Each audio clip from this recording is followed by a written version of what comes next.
কতগুলো জিনিস আমাদের বাঙালিদের জানা উচিত।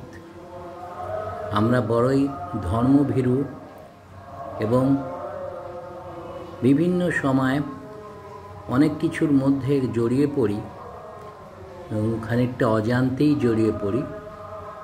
সেই জন্য আমার এই ভিডিওর অবতারণা।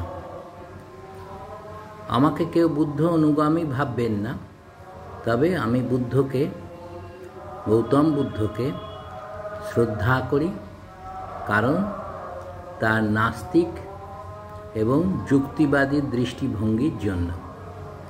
এখন দৃষ্টিটা কী ছিল এটা আস্তে আস্তে প্রকাশ পাবে আমার ভিডিওগুলো শুনতে থাকলে। আমি সবাইকে অনুরোধ করব যে আপনারা আমার ভিডিও ফলো করুন